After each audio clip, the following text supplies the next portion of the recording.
perfectamente paralelo a los números reales, ¿sí? Este conjunto, pero están multiplicados por algo que vamos a llamar la unidad imaginaria, ¿ok?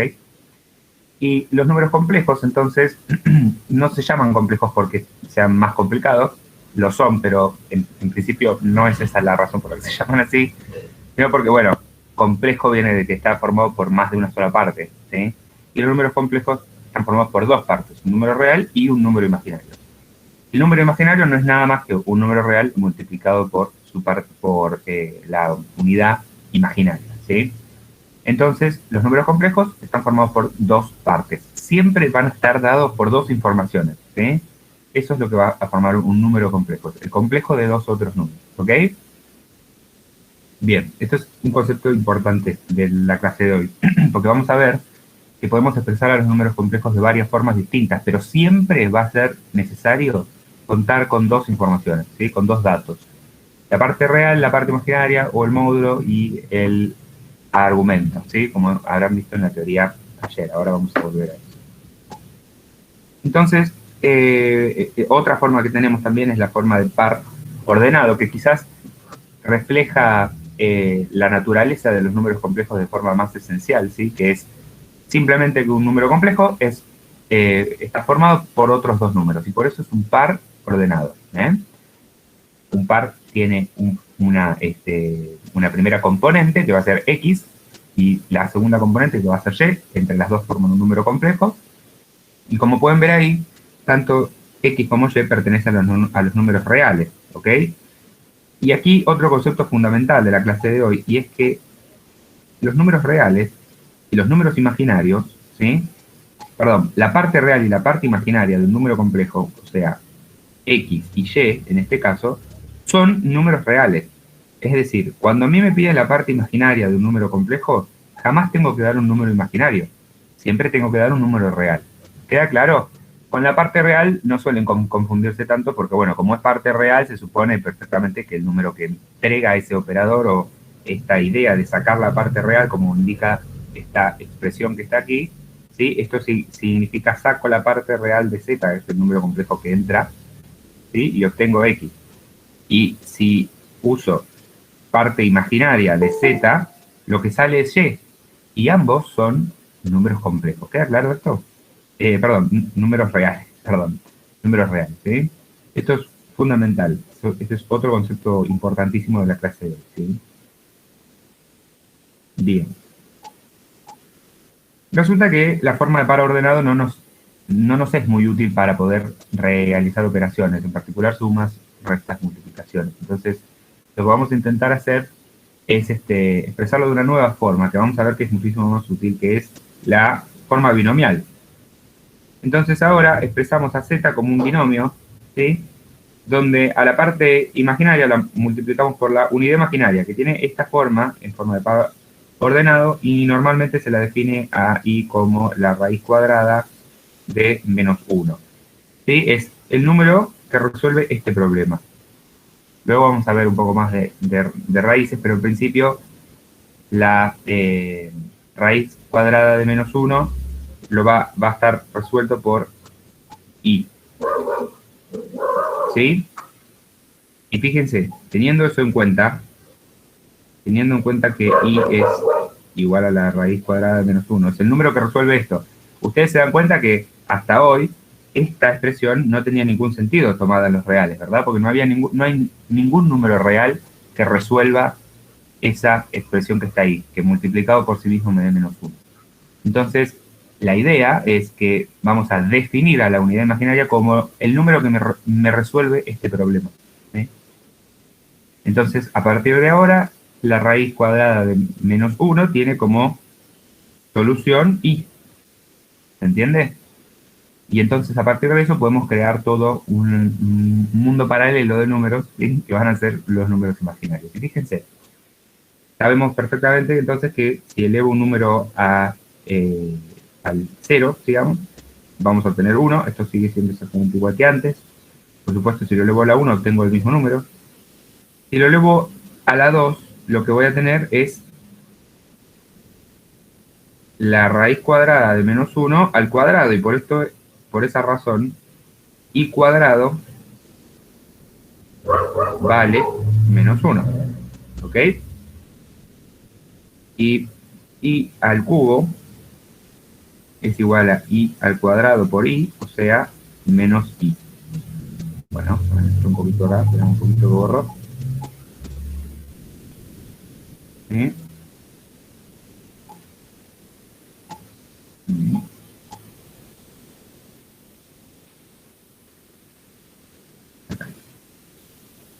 ¿Y por qué no sigo? ¿Por qué no hago I igual a 4? ¿Qué pasa con igual a 4? ¿Alguien me lo puede decir? Se repite. Claro, ¿cuál se repite? Y a la Es cero, el bien. 1, igual a 0. I a la 0, ¿verdad? Porque esto es I al cuadrado por I al cuadrado, que cada uno de estos es menos 1.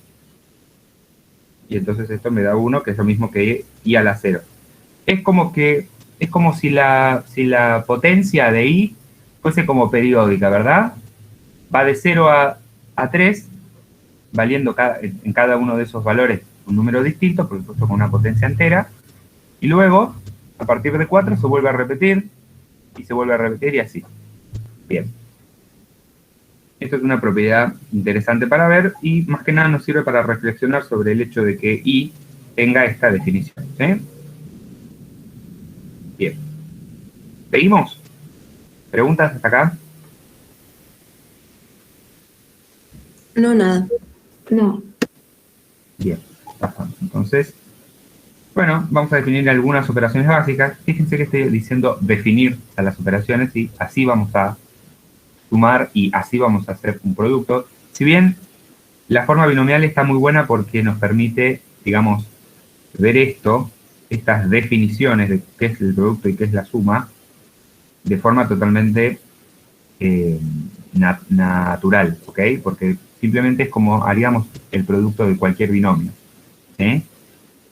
Y es simplemente como haríamos la suma de cualquier binomio. Entonces lo único que necesito es recordar eso, que es básicamente manejo de polinomios básicos, y a partir de ahí vemos que la suma de dos números complejos es igual a la suma de su parte real por un lado y su parte imaginaria por el otro. ¿Sí? Fíjense que la parte real se suman, las partes imaginarias se suman, y el número complejo resultante tiene como parte real la suma de las partes reales de ambos números, y, y como parte imaginaria la suma de las partes imaginarias de ambos números. ¿Qué ocurre con el producto? Bueno, podemos ver fácilmente que si aplicamos la distributiva término a término entre este y este factor, vamos a ver que el producto consiste en su parte real, que es la diferencia entre el producto de la parte real y la parte imaginaria de cada uno de los números, o sea, el producto de la parte real entre ambos números, que sería x1 por x2, menos y1 por y2, que sería la parte imaginaria de cada número. Y luego, la parte imaginaria consiste en la suma del producto cruzado, o sea, la parte real de uno por la parte imaginaria del otro y la parte real de uno por la del otro. ¿Se entiende? Bien. Y no tiene ningún misterio porque si uno lo ve desde aquí, ya sale directamente, ¿sí? Con las propiedades que ya conocemos. Por otro lado, esto nos da a entender un poco algo acerca de la igualdad de los números complejos, y que en realidad cuando decimos que dos números complejos son iguales, estamos queriendo decir que se cumplen dos igualdades, que son las de sus componentes, ¿sí? No importa en qué forma esté expresado esto, recordemos que los números complejos tienen siempre dos partes, dos números que los forman. Entonces, lo que queremos decir cuando dos números complejos son iguales es que esas componentes de esos dos números complejos son iguales. O sea, la parte real es igual a la parte real del otro, la parte imaginaria es igual a la parte imaginaria del otro. ¿Queda claro? Sí. Bien. Y vamos a definir también lo que se llama el complejo conjugado de un número z cualquiera, un número z complejo, ¿sí? Que consiste únicamente en cambiarle el signo a la parte imaginaria. Ustedes van a decir, Juan, ¿por qué hacemos esto? Y bueno, la verdad es que tiene bastante sentido. Se usa, digamos, en muchísimas operaciones y también en muchas expresiones. Vamos a ir viéndolo en la materia un montón de veces. Entonces va a quedar bastante más claro a medida que avancemos en la asignatura, ¿sí? Pero lo que me importa que nos llevemos de hoy con respecto a estos conceptos es que La igualdad de los números complejos es la igualdad de sus componentes, ¿sí? No importa cómo esté expresado ese número complejo, lo que tenemos que hacer es igualar las componentes, ¿sí? Parte real, parte imaginaria, módulo con módulo, argumento con argumento, ¿ok? Y el complejo conjugado, que consiste en cambiarle el signo a la parte imaginaria. ¿Queda claro? Sí. Bien. ¿Cómo hacemos el cociente de dos números complejos? Por ejemplo, Z1 aquí está definido como el cociente entre 1 más i y 5 más 2i. ¿Verdad? O sea, tenemos un número complejo en el numerador, tenemos otro número complejo en el denominador. Entonces lo que necesito hacer es ese cociente. ¿Cómo hago para hacerlo? ¿Sí? ¿Quién se acuerda? Usas el conjugado. Usas el conjugado. ¿Cómo lo usas específicamente? A ver si venía por ahí. O sea, hacer una fracción pero con el conjugado nomás. Y después Sí, no O sea, ¿el conjugado de quién? multiplicaríamos y dividiríamos por el conjugado de Z1. Ahí está, ahí Jesús y Karen dieron en la tecla, ¿sí? Estaba por ahí, claro, había que usar el conjugado, pero lo que hay que hacer es multiplicar y dividir por el conjugado del denominador. ¿Entiendes? Entonces, Z1, este cociente, vamos a multiplicarlo y dividir por el conjugado del denominador, que simplemente es, como ya dijimos, cambiarle el signo a la parte imaginaria. ¿Sí? Fíjense. Si yo hago esto, voy a tener 5 al cuadrado más 5 por 2i más 2i, perdón, 5 por, este es un menos, un segundo, más 5 por 2i menos 2i todo al cuadrado, y arriba voy a tener 5 menos 2i más 5i menos 2i al cuadrado. ¿Sí? ¿Me van siguiendo? Fíjense que aquí abajo este y este se cancelan, y esto que está aquí es 2 al cuadrado por i al cuadrado. O sea que este número es menos 4. ¿Se dan cuenta? Porque i al cuadrado, ¿cuánto es? Menos 1. 1. Claro. ¿Se entiende? Entonces, ¿qué es lo que obtenemos? Tenemos arriba, acá pasa algo parecido, ¿verdad? Con este también menos 1. Entonces, en el numerador nos quedó 5 más 2, ¿sí? Que viene de este cambio de signo de acá. Y después la parte imaginaria con la parte imaginaria operan entre ellas. Entonces acá nos quedaría la suma de menos 2i más 5i, o sea, más 3i. ¿Me siguen? Y en el numerador, en el denominador, perdón, nos va a quedar 5 al cuadrado, ¿sí? Más 4, porque es este menos por este menos 4. ¿Queda claro?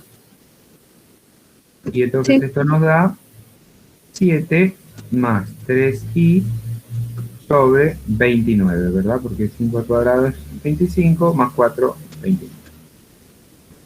Fíjense que la división está hecha porque lo que me quedó en el denominador, este es otro concepto fundamental de hoy, cuando yo hago un cociente en forma binomial, lo que tengo que lograr es que en el denominador me quede un número real y positivo, un número real aunque sea, de manera tal que esa expresión ya tenga clara, esta es la parte importante donde definimos cómo sabemos que terminamos el cociente.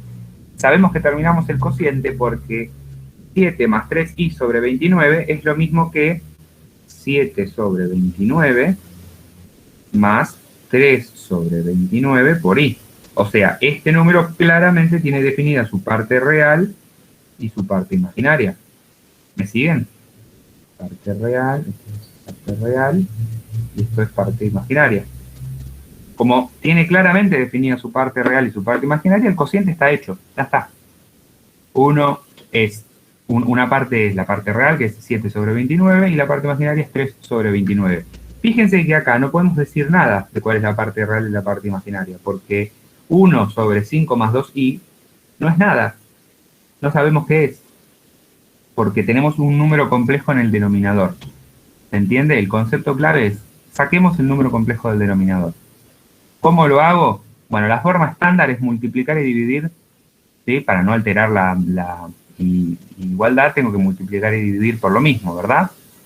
Por el conjugado del denominador. Enseguida vamos a entender bien por qué conviene eso más que nada. Pero se puede hacer de varias maneras, ¿sí? Bien. ¿Queda claro esto? ¿Sí? Fundamental que quede un número real en el denominador.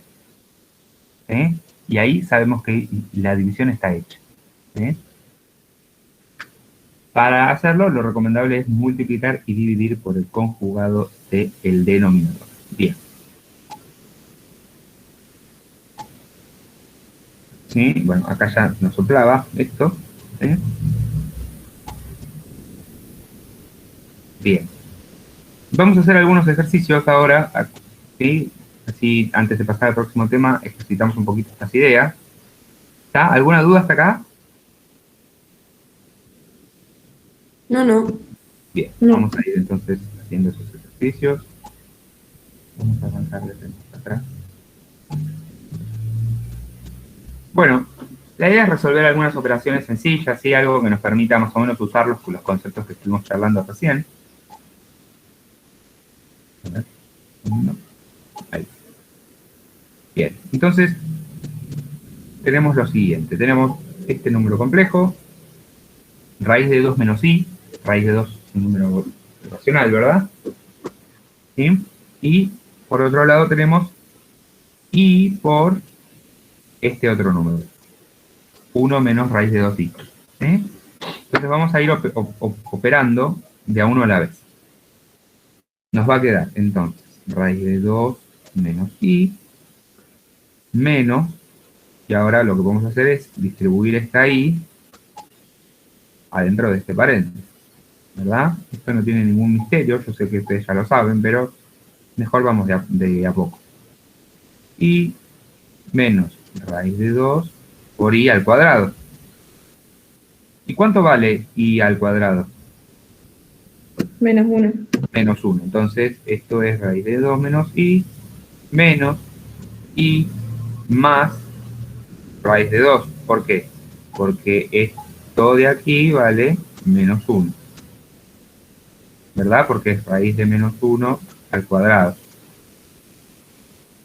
O sea, menos 1. ¿Queda claro? Entonces, este menos 1 me cambia este signo por un más, que es lo que aparece aquí. Luego aplicamos este menos que me quedó fuera de los paréntesis y nos va a quedar menos i menos raíz de 2. Todos vemos acá que este menos 2 con este menos 2 se me cancelan. Lo que obtenemos es menos 2i. ¿Clarísimo? Que era lo que teníamos que tener, ¿sí? Fíjense que el resultado está menos 2. ¿Sí? ¿No? ¿Preguntas? ¿Dudas? Todo bien, profe. Bien, buenísimo. Vamos con este. Ahora es un producto, ¿verdad? Tenemos un producto porque este es un número complejo, vamos a llamarlo Z1, y este es un número complejo, vamos a llamarlo Z2. ¿Cómo definíamos al producto de dos números complejos? ¿Se acuerdan?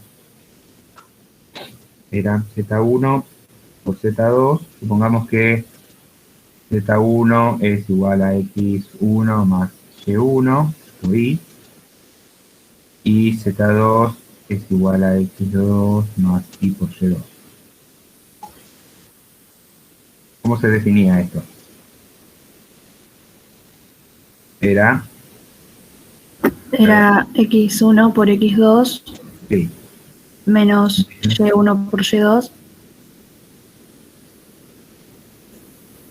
más y por x1 por y2 más x2 por y1.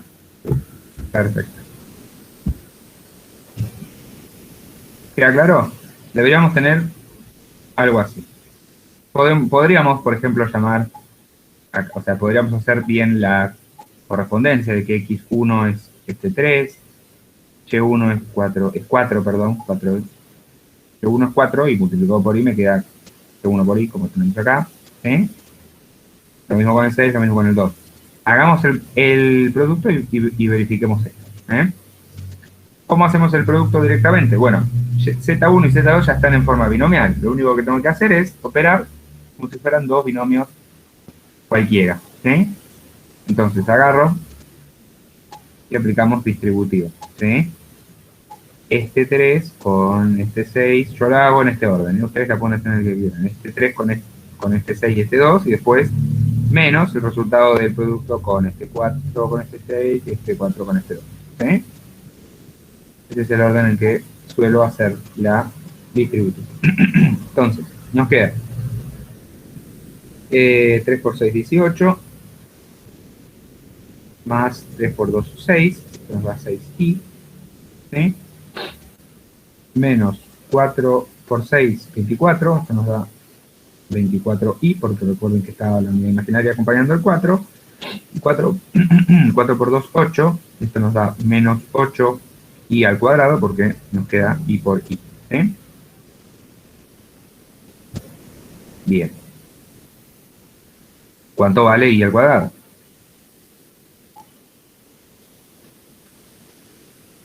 Menos 1. Menos 1, perfecto. Esto lo voy a preguntar muchas veces, voy a ser muy rompe con eso para que quede claro. Después vamos a ir haciendo un poco más rápido, ¿sí? Pero estos son los primeros pasos, ¿eh? Que tenemos que ir dando. Bien. Nos queda entonces 18 más 8, ¿verdad? Porque este menos 1 con este menos me hace un más. Y nos queda más 6i menos 24i.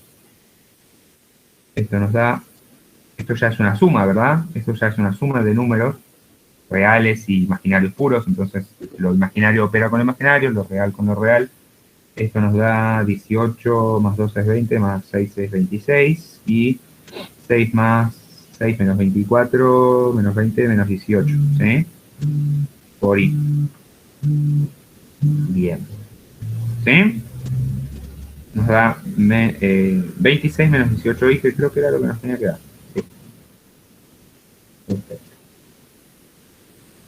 Bien. ¿Quedó claro? Sí, profe. Sí, profe. Buenísimo. Bueno. Siguiente. Probar que, esto está interesante, la parte imaginaria, recuerden que este operador se llama así, ¿no? Operador parte imaginaria, lo que hace de un número complejo es devolvernos la parte imaginaria. ¿Cuál sería si z tiene la definición clásica? ¿Cuál sería la parte imaginaria? Y. Y. O i por y. Y solo. Solo y. ¿Por qué? Porque tiene que ser un número real. Ah, muy bien, perfecto. ¿Sí? X y Y pertenecen a los reales. ¿Sí? La parte imaginaria es real. ¿Ok? La parte imaginaria es real. Lo que hace a la parte imaginaria, a pesar de que es un número real, es la multiplicación por la unidad imaginaria que tenemos acá. ¿Eh? Pero tanto la parte real como la parte imaginaria son números reales. Esto es fundamental en la clase de hoy. Entonces, si yo tuviera un número complejo z, lo que me tiene que devolver es y. Entonces, ¿qué es lo que tengo que hacer acá? Tengo que sacar la parte imaginaria de esto que está dentro de este paréntesis. ¿Sí? De esto. ¿Y puedo saber cuál es la parte imaginaria y la parte real de eso que está adentro del paréntesis? Así ahora, a plena vista.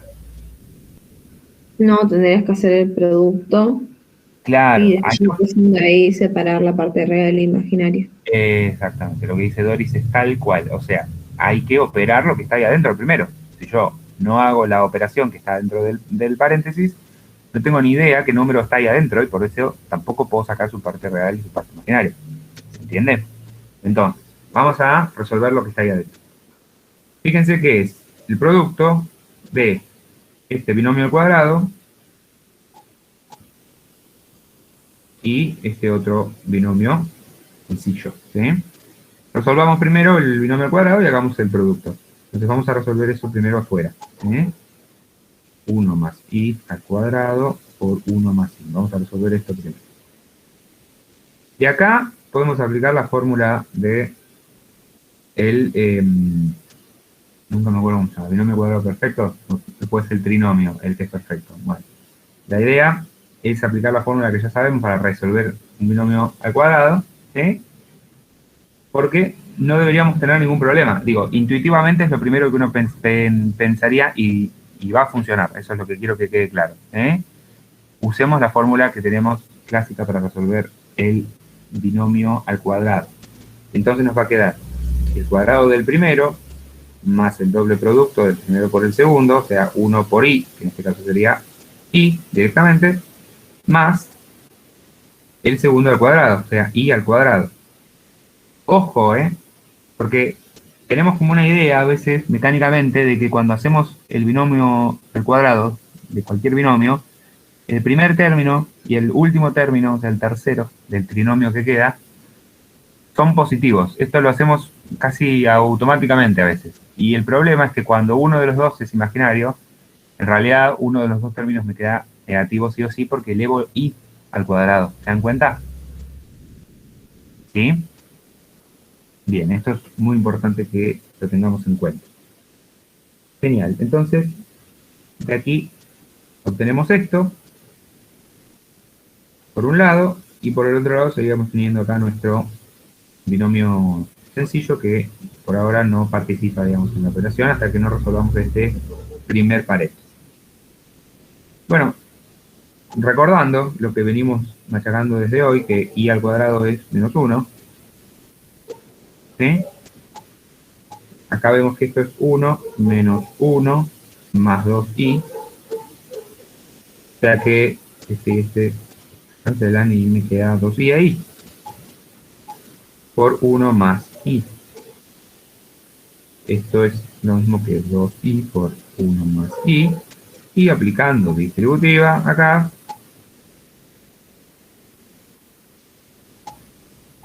obtenemos 2i más 2i al cuadrado. La i al cuadrado, espérense, lo escribo de vuelta por los dos. ¿Sí? Bien, bien. Entonces esto nos queda menos 2 más 2i. Porque recordemos que este i al cuadrado es menos 1. Entonces, ¿qué es lo que nos podía el ejercicio? Volvemos acá arriba y nos decía que necesitamos sacar la parte imaginaria de lo que estaba dentro de este paréntesis. Y ahora sabemos, porque lo fuimos operando, que lo que es este número que está acá. Menos 2 más 2i. Entonces ahora vamos a hacer la parte imaginaria de menos 2 más 2i. ¿Y cuál es? 2. 2.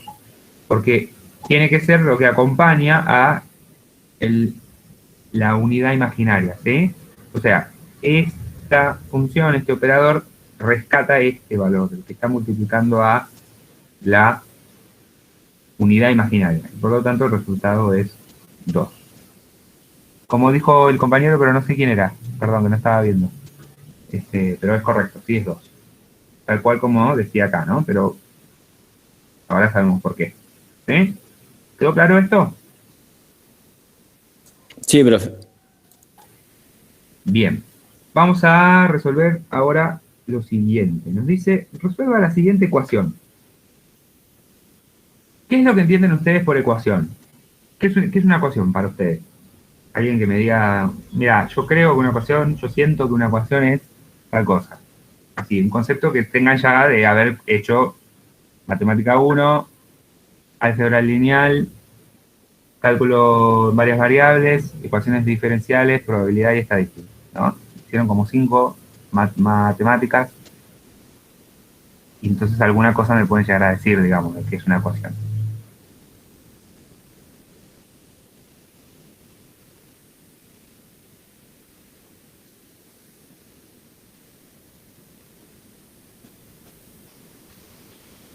Está bueno, lo que dice Jesús está bueno. ¿Es un conjunto de números y letras? Sí. Podemos empezar por ahí. A ver, es un conjunto de números y letras. ¿Por qué no son solo números? ¿Por qué hay letras? ¿Quién fue el maldito que puso letras en la matemática? ¿Por qué lo hizo? ¿Qué es lo que pasa con las letras? ¿Qué representan? Son Como variables. dice Variables. Claro, como dice Ángela o Itatí ahí, despejan variables, o sea, representan variables, representan incógnitas, representan muchos números, no uno solo, sino la posibilidad de que haya números que no estén fijos, ¿entienden? A partir de eso nacen este tema de las ecuaciones, porque entonces lo que queremos hacer con una ecuación, como dice Florencia ahí en el chat, es despejar una incógnita para encontrar una solución a la ecuación. Y ella tira ahí varias palabras clave. La primera es incógnita, la segunda es solución, ecuación ya la teníamos, entonces sabemos que una ecuación va a estar asociada a una solución, ¿sí? Y esa solución va a ser el valor que debería tomar la incógnita para que cumpla con la ecuación. Yo con todo esto lo que quiero llegar es a la idea de que cuando resolvemos una ecuación, lo que hacemos en realidad es hacernos una pregunta. Y lo que queremos es buscar una respuesta a esa pregunta. La pregunta está planteada por la igualdad que da la misma ecuación. Por ejemplo, en este caso tenemos un número complejo z que elevado al cuadrado y sumado a sí mismo más 1 nos tiene que dar 0.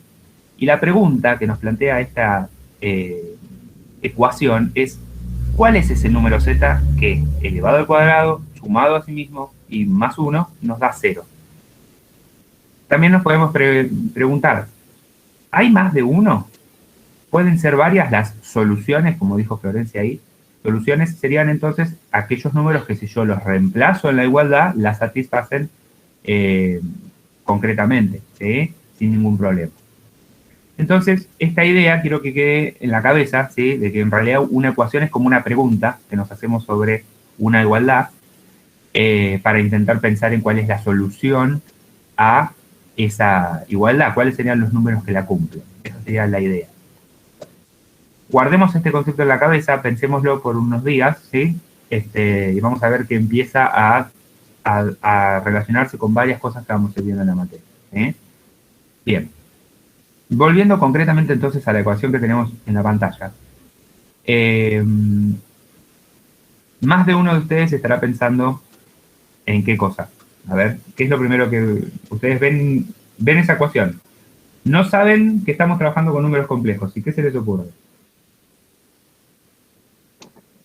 Aplicar resolvente. Aplicar la resolvente, como dijo Itatí. Bien, es correcto. Podríamos resolver esa ecuación aplicando la resolvente. Lo que vamos a hacer es, primero, a resolverla sin saber que podemos usar la resolvente. Desde ya les adelanto que sí, que podemos.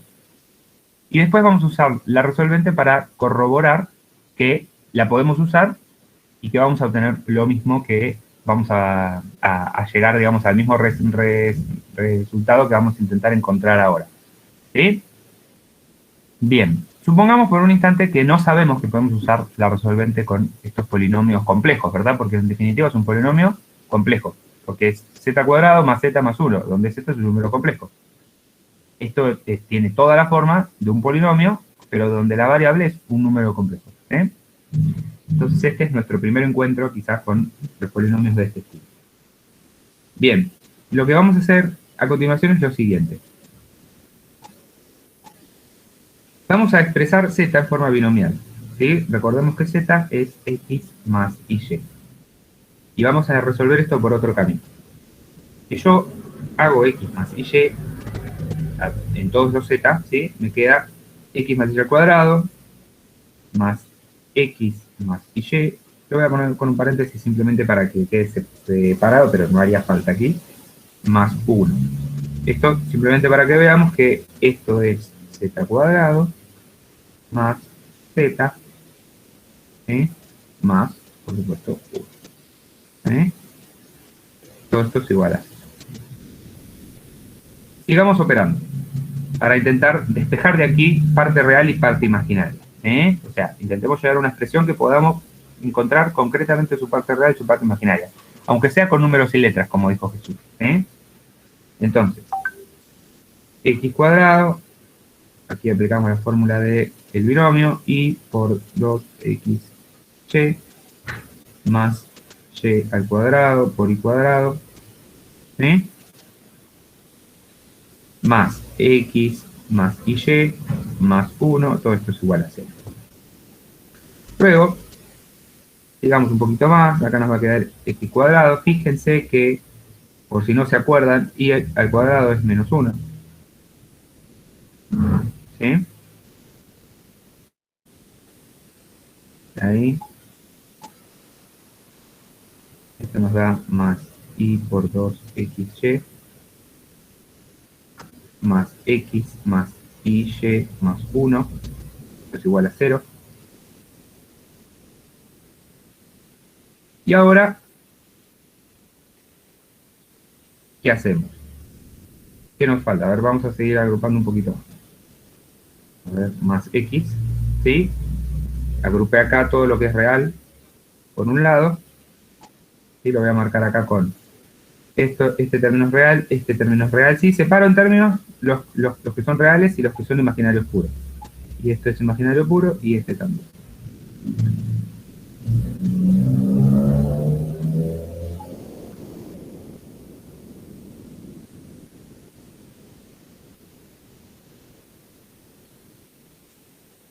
Y todo esto es igual. Bien. ¿Por qué quería llegar hasta acá? Porque lo que vamos a utilizar para resolver este problema ahora es la igualdad de números complejos, ¿sí?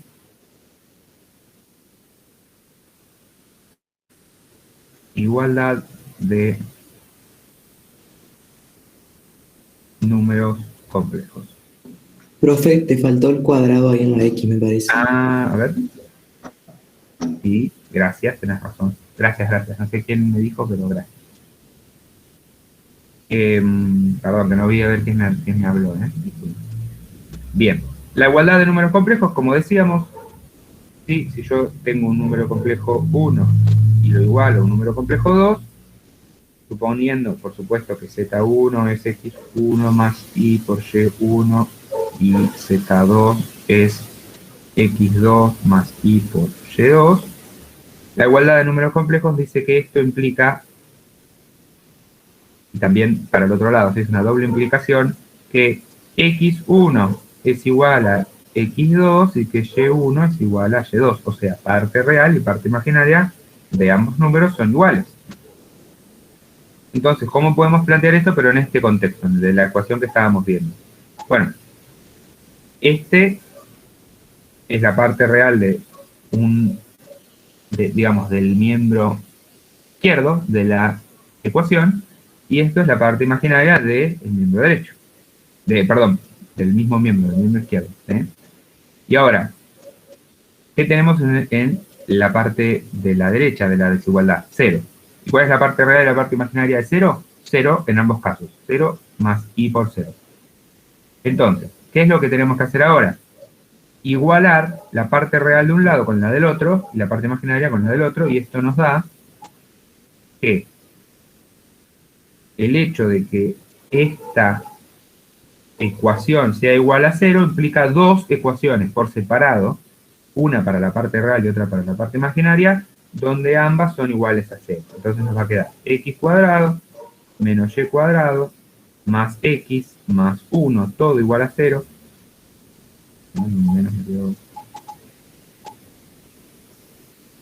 Más 1, todo esto es igual a 0. Y la otra también nos da 2x más y. Esto es igual a 0, ¿sí? ¿Se entendió esto? Por igualdad de números complejos obtenemos entonces este sistema. ¿Sí? Esto viene de la parte real y este de acá abajo de la parte imaginaria. ¿Sí? Esto es un sistema de ecuaciones.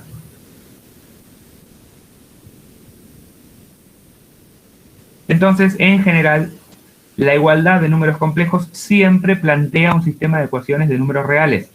¿Queda claro? Porque siempre va a haber que igualar las dos partes. Y por lo tanto, siempre, como se tienen que cumplir en forma simultánea, o sea, al mismo tiempo, van a hacer un sistema de ecuaciones. ¿Ok? Ahora deberíamos resolver este sistema. Vamos a empezar por acá. Por 2x más y. Me resultó a mí más sencillo verlo por ese lado. Saquemos y de factor común para pensar un poquito y acá nos va a quedar y por 2x más 1 y todo esto es igual a 0. ¿Qué conclusiones puedo obtener de esta expresión? Y por 2x más 1 es igual a 0. Entonces, ¿cuánto vale y y cuánto vale x?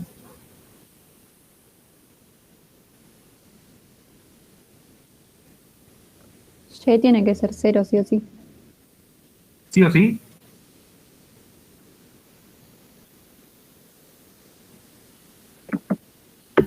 O y tiene que ser 0 o x tiene que ser menos un medio.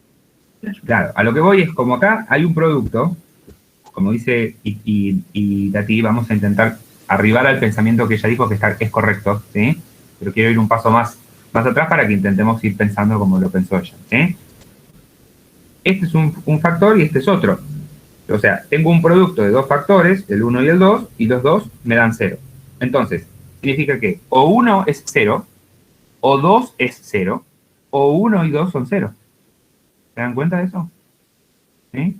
Si yo tengo A por B igual a 0, entonces o A es 0, o B es 0, o A y B los dos son 0, y 0 por 0 0 también. ¿Se entiende? Entonces, no es que y tiene que ser 0 y no me queda otra. No, porque también x podría tomar algún valor que hiciera que este paréntesis se haga nulo. Y por lo tanto, cualquier valor de y multiplicado por ese paréntesis también me va a dar 0. ¿Se entiende cuál es el error de pensar que y tiene que ser solo y puede ser 0? ¿Sí?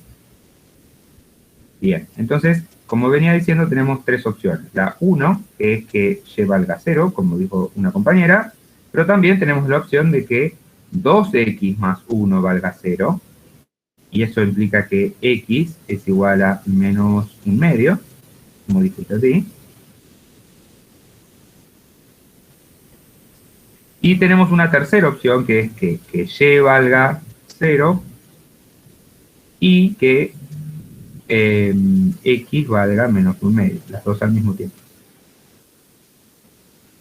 Bien, teniendo esto en cuenta, ahora, como se tienen que cumplir simultáneamente las dos ecuaciones, vamos a ponerle número, ¿sí? Esta es la ecuación 1 y esta, vamos a ponerle con números romanos, ¿sí? Esta es la 1 y esta es la 2. Sacamos información de la 2, pero ahora se tiene que cumplir en la 1. Vamos a intentar utilizar nuestra idea 1 de cuánto tiene que valer y para reemplazar en la ecuación 1 romano, ¿sí? Reemplazando en la ecuación 1 romano, si y vale 0, entonces este término vale 0. ¿Me siguen? Vamos a escribirlo acá abajo para que no quede hecho un quilombo. Nos queda x cuadrado menos y cuadrado más x más 1. Todo esto es igual a 0. Y entonces dijimos, bueno, utilicemos nuestra hipótesis 1, que es que y vale 0. Y esto nos da x cuadrado más x más 1 igual a 0. Y entonces de acá deberíamos despejar x. Ahora acá podemos usar sin ningún problema la resolvente, porque recuerden que estos ya son todos números reales, ¿no? X es un número real, y es un número real. Acá no hay ningún misterio. O sea, en esto ya lo conocen todos. Entonces usémosla a la resolvente, ¿sí? Nos queda menos b sobre 2, o sea, b es el coeficiente que acompaña al término lineal. En este caso sería menos un medio, ¿sí? El 2 porque acá hay un 1. recuerden. Más menos raíz de 1 al cuadrado, menos 4 por el primer coeficiente por el segundo coeficiente, o sea, menos 4 por 1. Y acá abajo nos va a quedar un 2.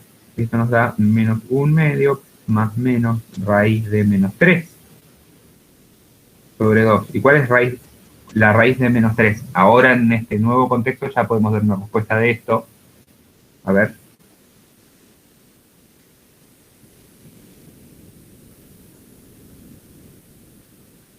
Y las dos soluciones que salen de acá van a ser...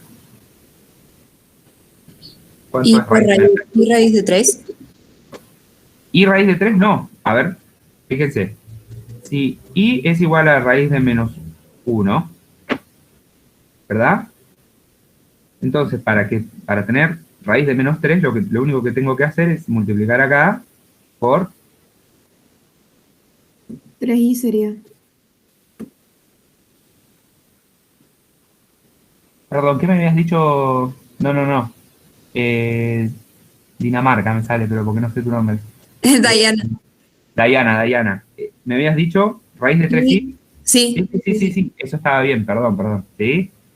¿Queda claro por qué? Porque fíjense, para poder tener menos raíz de 3, lo que necesito acá es esto, a ver.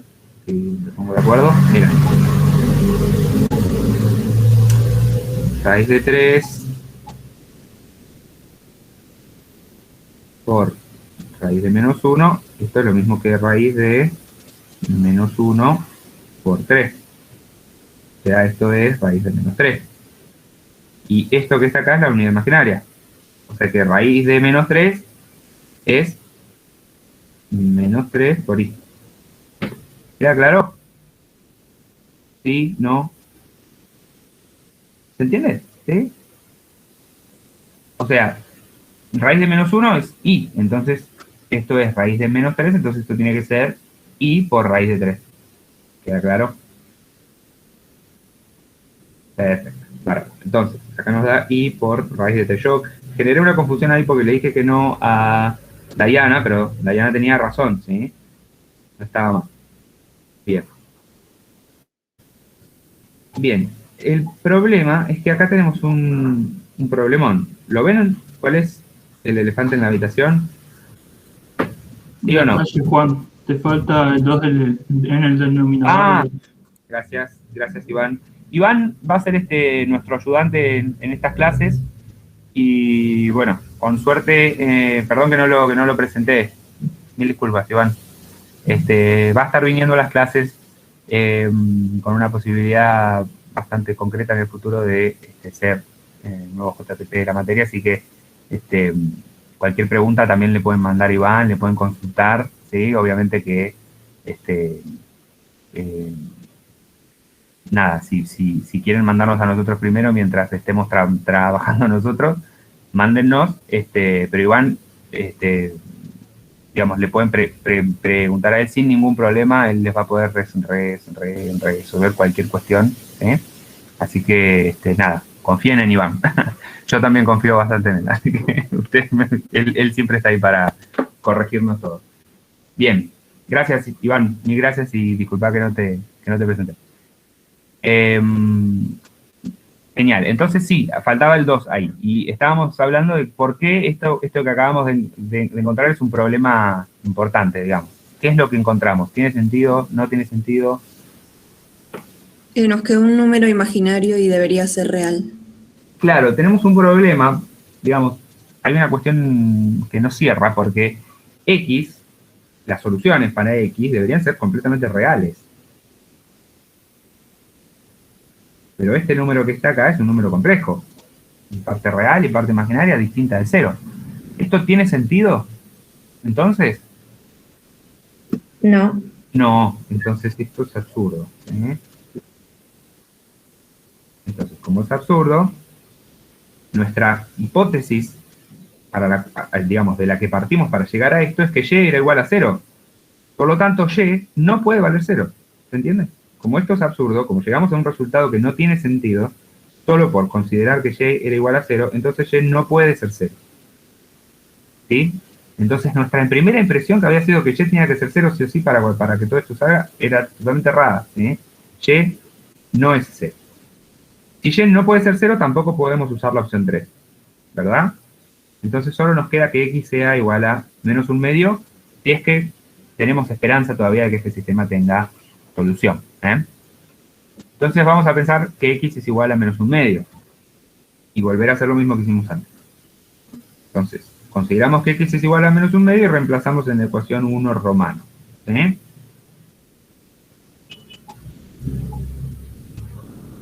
Entonces nos va a quedar, la ecuación era, voy de vuelta, ¿sí?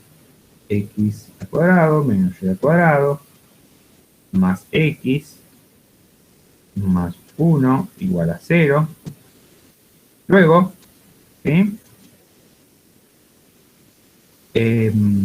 Reemplazamos x por lo que habíamos supuesto, entonces ahora que vale, para que cierre la ecuación 2 romano, que era menos un medio. Esto nos da menos un medio al cuadrado, menos y al cuadrado, menos un medio, más 1, y todo esto igual a 0. Bueno, operemos acá, esto nos va a dar un cuarto, menos un medio, más 1, voy a agrupar acá todo lo que se puede sumar, menos y al cuadrado, todo esto es igual a 0. Y de aquí podemos operar acá. Esto lo voy a expresar todo así, a ver, no se me pierdan. Como un cuarto, menos 2 cuartos, más 4 cuartos, todo para que quede más claro. Menos y al cuadrado es igual a 0, y ahora de acá podemos operar directamente. Esto nos da menos un cuarto, más 4 cuartos, esto nos da, puede ser que nos dé 3 cuartos, ¿todos están de acuerdo conmigo? Sí. Bien, y de acá sabemos que y al cuadrado es igual a 3 cuartos, ¿verdad? Y por lo tanto y es la raíz de 3 cuartos. ¿Cuántas soluciones tiene este problema? La raíz de un número real. 2 soluciones. 2. Una positiva y una negativa. Exactamente eso. Normalmente, por convención, generalmente usamos la positiva. E incluso en algunos contextos, solo la positiva es solución. Pero aquí no hay ninguna restricción respecto a cuál de las dos soluciones de la raíz tenemos que tomar. Por lo tanto, las dos son válidas. Y esto nos da más menos raíz de 3 sobre 2. Entonces, el número complejo va a ser aquel que, el número complejo o los números complejos que son solución van a ser con x igual a un medio, eso va a ser igual para los dos.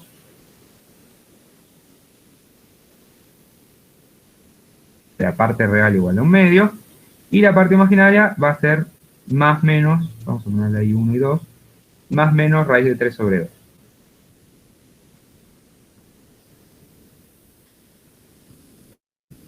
¿Sí? Y ahora esto sí es la solución.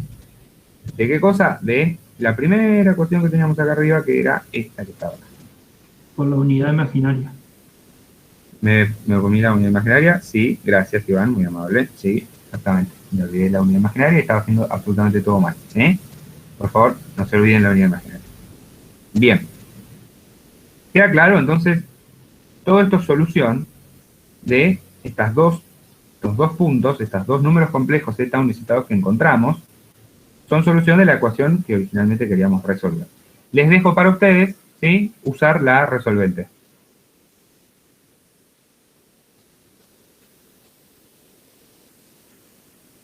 En su casa, tranquilos, vuelvan a hacer lo mismo. Fíjense que no es ningún misterio porque es la misma resolvente que usamos acá abajo, ¿no? Porque este polinomio, salvo que está escrito en términos de x, es igual que el que está acá arriba. Lo único que quiero es que lo hagan para que vean que las soluciones que encuentran son las mismas que hicimos con todo este proceso. ¿Sí? Son estas dos. Están acá. ¿Está? O sea, puedo usar la fórmula resolvente para resolver esto esta manera de hacerlo es una manera más concreta y que nos permitía utilizar, ¿sí?, el concepto de igualdad de números complejos, que es lo que quiero rescatar de aquí, ¿sí? Igualdad de números complejos implica que ambas partes de ambos números complejos, expresados en la forma en la que estén, son iguales. ¿Dudas, preguntas?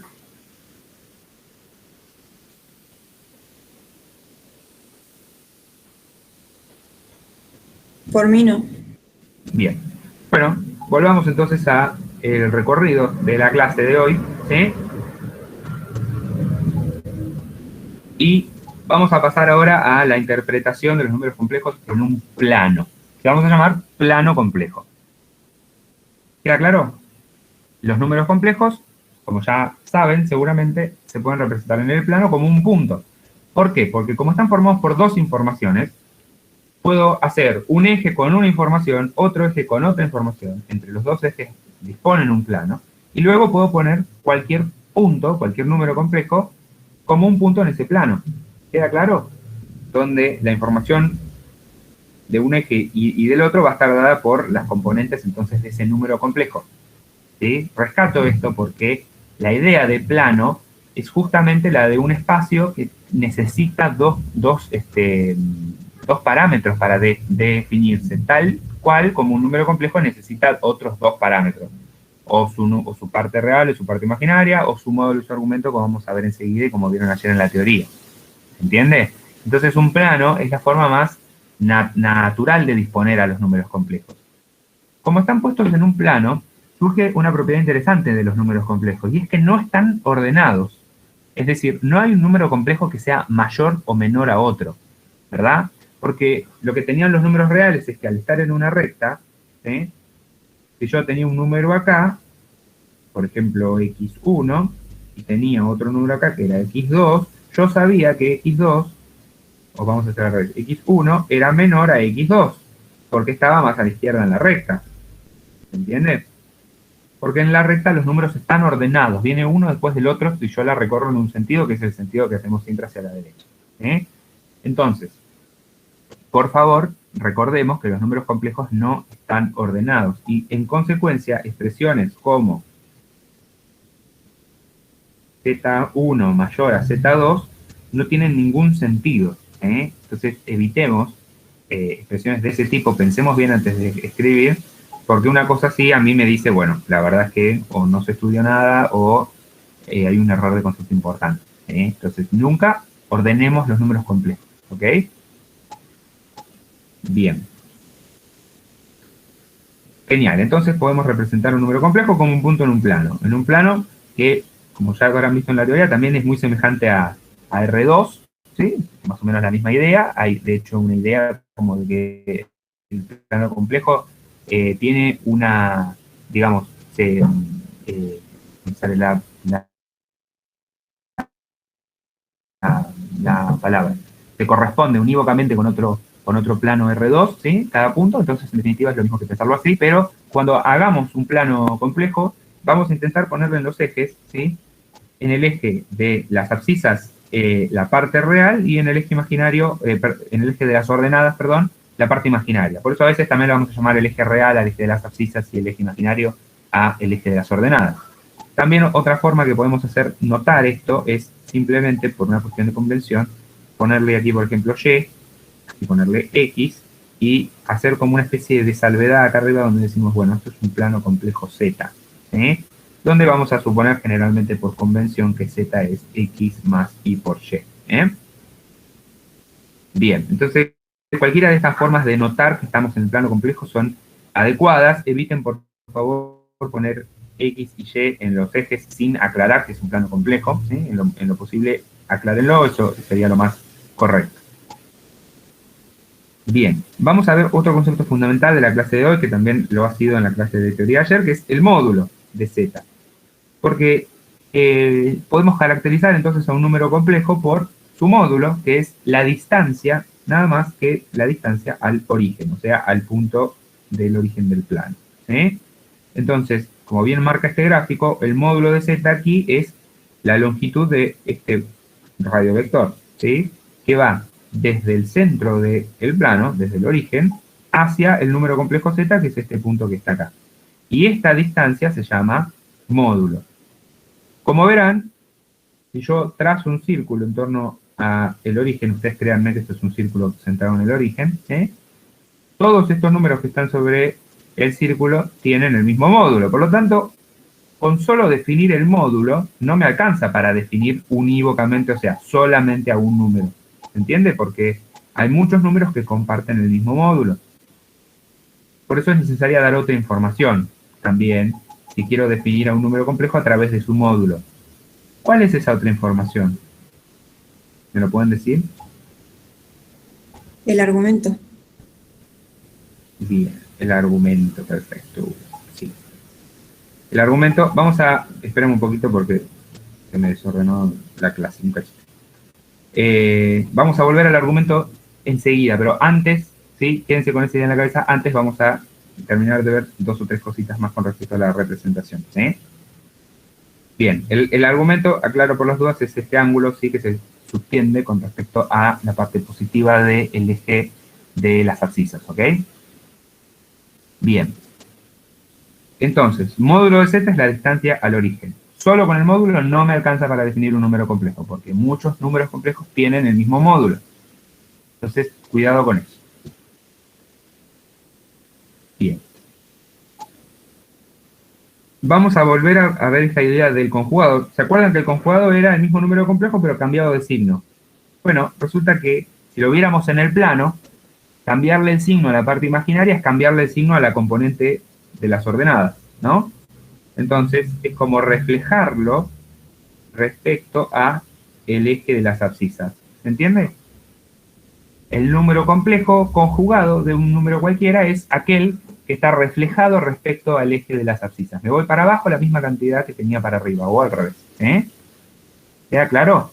Entonces, si yo tengo, por ejemplo, este número, ¿sí? El conjugado es este, ¿sí? Tengo que tener la misma distancia hacia abajo que hacia arriba. ¿Se entiende? La distancia vertical, sea con respecto al eje real o el eje de las abscisas del plano. El módulo de un número complejo, ¿qué era?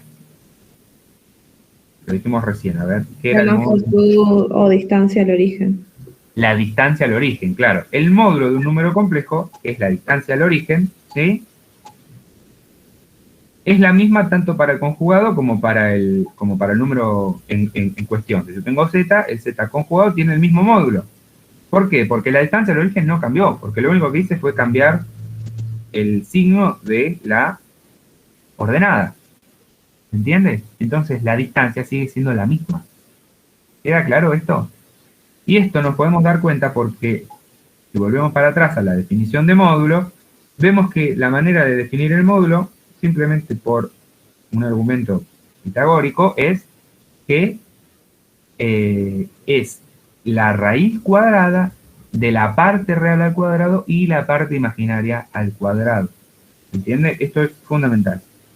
Módulo igual a raíz cuadrada de parte real al cuadrado más parte imaginaria al cuadrado. De acá se desprenden 2 cosas.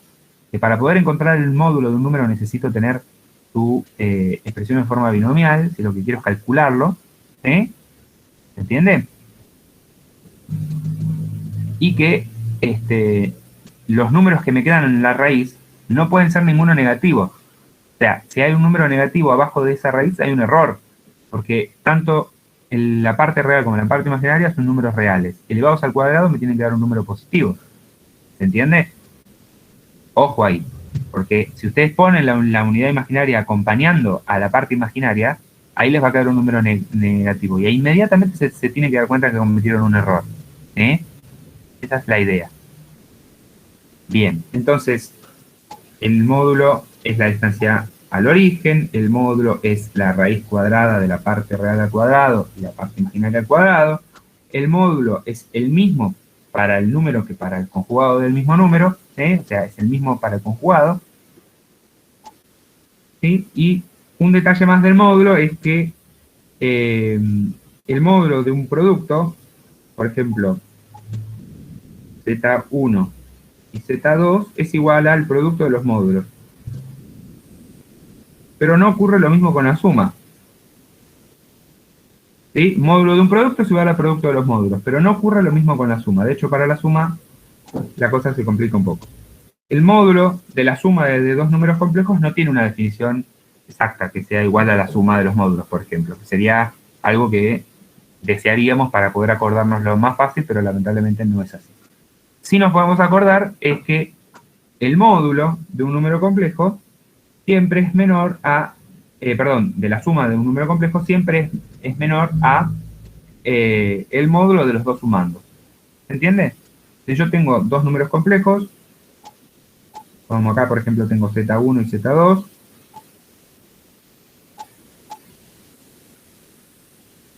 ¿sí? Los sumo, esto se puede hacer sumando vectorialmente, ¿verdad? Este que está aquí lo pongo paralelo, pero a continuación del otro número complejo, y entonces este número que tengo en verde es la suma de ambos. Y lo que podemos ver es que forman entonces un triángulo. Lo que sabemos es que la suma de este lado más la longitud de este otro lado siempre es más larga que la longitud de este lado que está acá.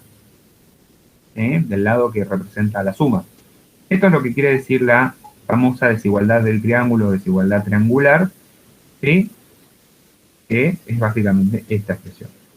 Hay otra forma que expresa lo mismo, que es simplemente que la longitud del lado de la suma es siempre mayor a la diferencia entre la longitud de alguno de los lados de los sumandos.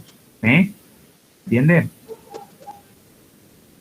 Esto nos da una idea geométrica, es importante que trabajen con esto, hagan este mismo planteo que hice yo acá recién, de sumar los dos números complejos en forma vectorial en el plano, eso lo pueden hacer utilizando la regla del paralelogramo, y después simplemente ahí van viendo que se cumple perfectamente esta propiedad y por supuesto también esto. Bien. Esto con respecto a las nociones de la interpretación geométrica de los números complejos, ¿sí? Quiero que retomemos ahora nuestra idea de que con el módulo solo, que es la distancia al origen de un número complejo, no me alcanza para definirlo de forma completamente unívoca. O sea, hay otros números que tienen el mismo módulo. Por lo tanto, ¿qué otra información le puedo agregar al módulo para definir un número complejo? Y cuando les hice esa pregunta, algunos me dijeron el argumento. Y hablamos de que el argumento es el ángulo que se subtiende respecto del radio vector que forma el número complejo con la parte, digamos, positiva del eje real o el eje de las abscisas, ¿ok? Ese ángulo es el argumento, que aquí lo vamos a llamar θ, ¿sí? Normalmente θ. Bien, aquí dice por trigonometría, pues deberíamos poder encontrar entonces la componente X, la componente Y, que serían la parte real y la parte imaginaria respectivamente, ¿sí? Eso lo podemos hacer porque si R es la hipotenusa, entonces X tiene que ser R por el coseno de θ, ¿verdad? Y Y tiene que ser R por el seno de θ. ¿Queda claro? Y por otro lado, utilizando el teorema de Pitágoras, sabemos que R cuadrado, ¿sí? R cuadrado es igual a X cuadrado más Y cuadrado, o sea que R, que es el módulo del número complejo, ¿sí? R es lo mismo que el módulo de Z, ¿se entiende? Es raíz cuadrada de X cuadrado más Y cuadrado, ¿sí? O sea, volvemos a la definición de módulo, vemos que sale de simplemente utilizar el teorema de Pitágoras. ¿Y qué es el argumento?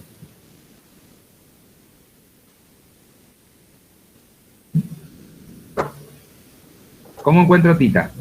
En forma geométrica, ¿no? Utilizando la trigonometría básica.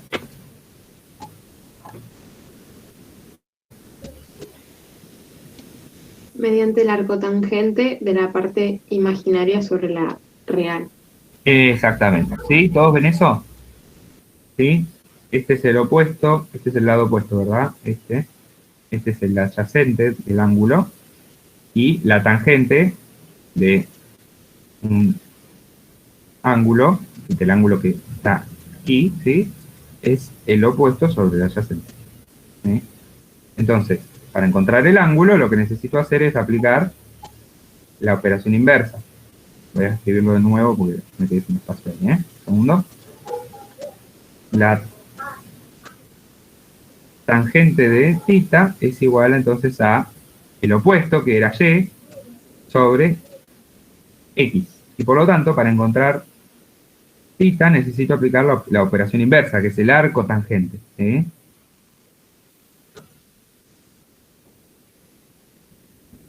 Y fíjense que, como dijo Itati muy bien, y es la parte imaginaria y x es la parte real. Ojo con invertir este cociente. Es arco tangente de parte imaginaria sobre parte real. Arco tangente de parte imaginaria sobre parte real. Arco tangente de parte imaginaria sobre parte real. No se olviden, no lo hagan mal. Bien, y eso es exactamente lo que tenemos aquí. Por supuesto que esto en radianes. O sea, vamos a describir los ángulos como múltiplos de pi, o como un número en general, un número racional cualquiera. ¿Quedó claro hasta acá esto? Simplemente esto es para seguir utilizando entonces nuestra noción geométrica de los números complejos para resolver algunas cuestiones. Entonces lo que podemos ver es que la forma polar, que es esta manera de expresar a los números en el plano, a los números complejos, nos da también dos informaciones: el módulo y el argumento, o sea, la distancia al origen y el ángulo que subtiende el radio vector con respecto a la parte real del eje de las abscisas.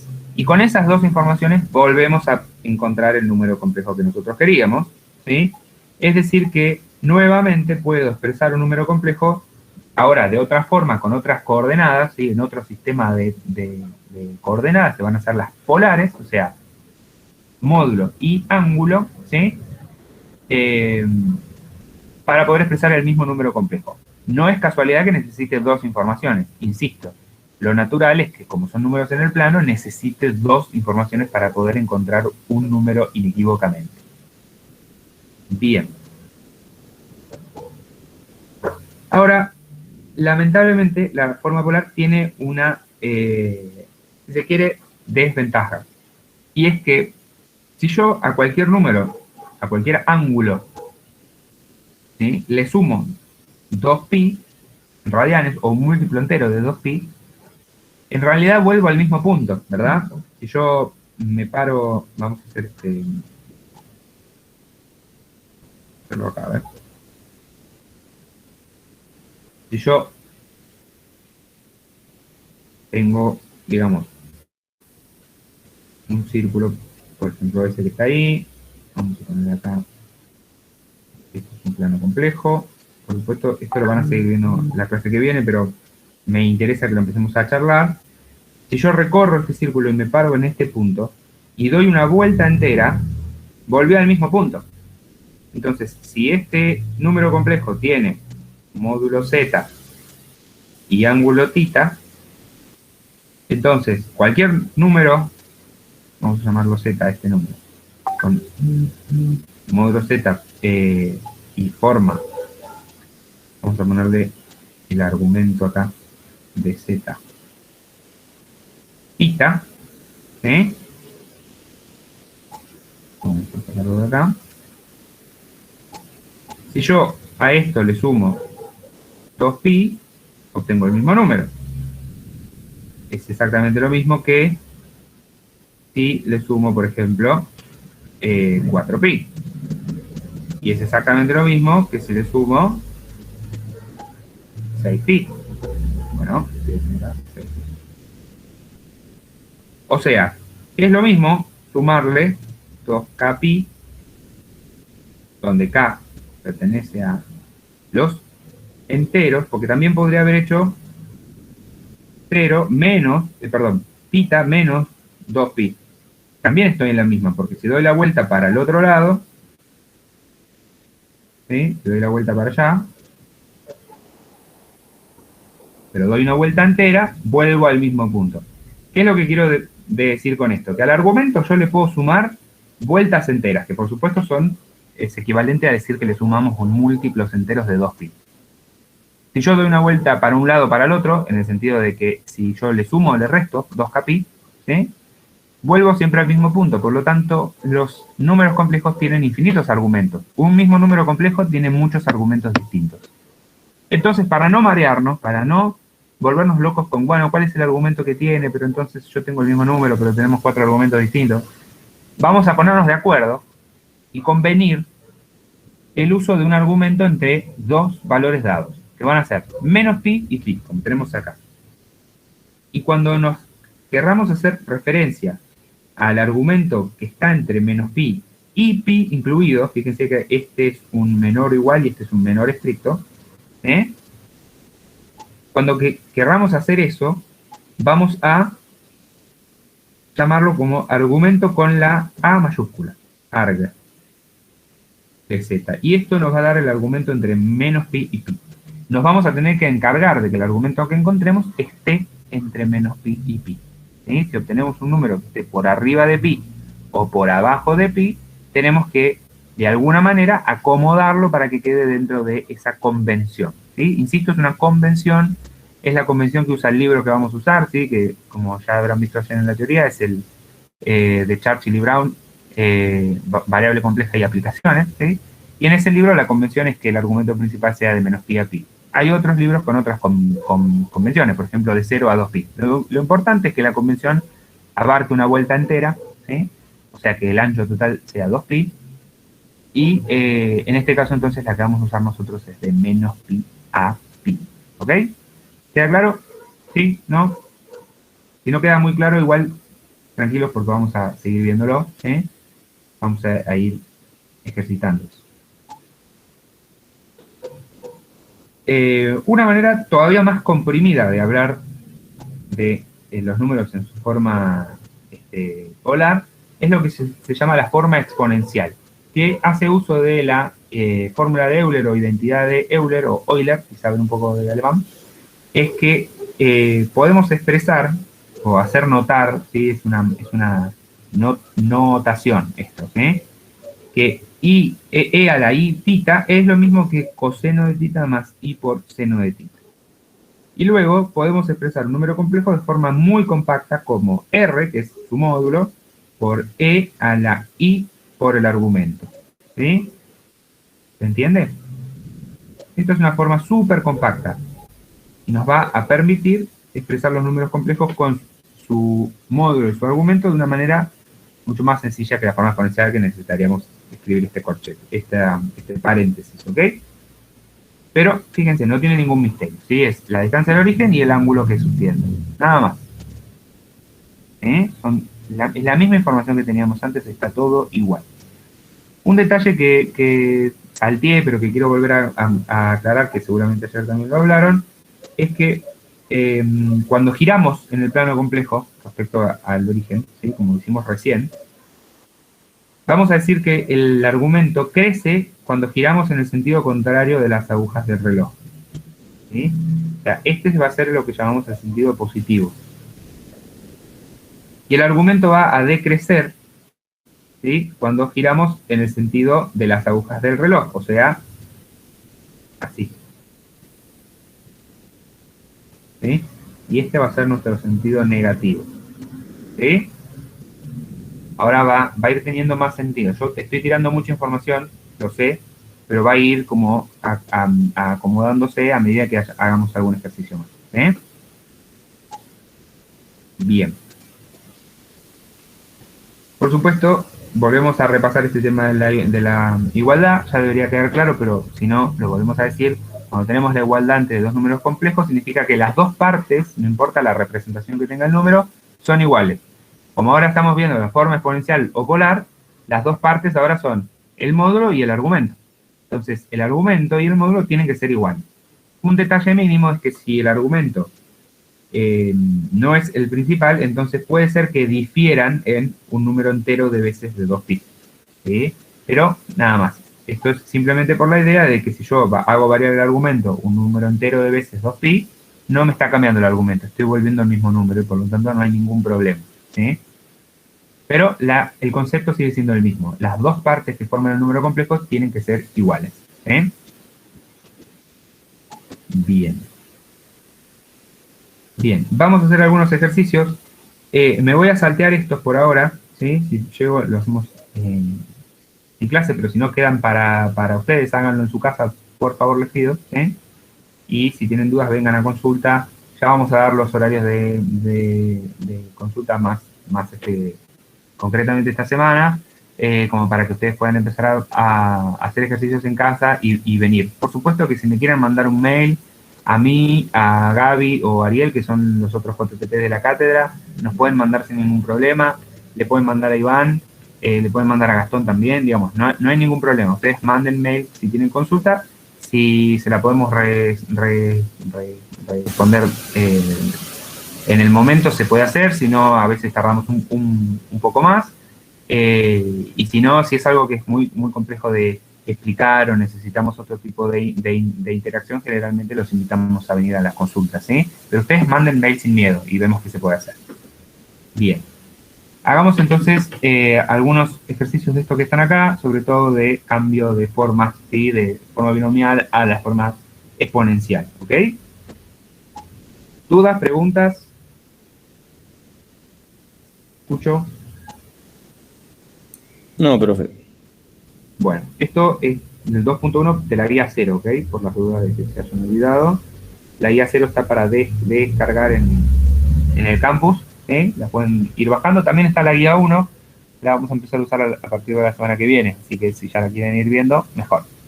Mi recomendación, esto es lo último que digo antes de empezar a arrancar con los ejercicios, es que hagan todos los ejercicios de la guía, todos, no, que no les quede ninguno sin hacer, y si se traban, dejen ese, anótenselo, sigan con nosotros, hagan todos los que puedan y después vengan a consulta y pregunten por los que no pudieron seguir, porque la idea es que esa guía, sobre todo la guía 0, es sobre cosas muy elementales de operación de números complejos, pero créanme que después es una de las cosas en las que más se falla, ¿sí? Entonces, por favor, hagan muchos ejercicios de la guía, háganlo todos, Bien, vamos a empezar por esto. La idea es pasar este número que tiene forma binomial, o sea, tenemos claramente representada su parte real y su parte imaginaria, ¿sí? A la forma exponencial. O sea, lo que queremos es lograr que este número, vamos a ponerle un nombre, Z, este número Z lo podemos expresar de esta manera, donde θ va a ser para nosotros el argumento principal, o sea, θ tiene que estar entre menos pi y pi. Bien, perfecto. Entonces, ¿qué información necesitamos? El módulo y el argumento.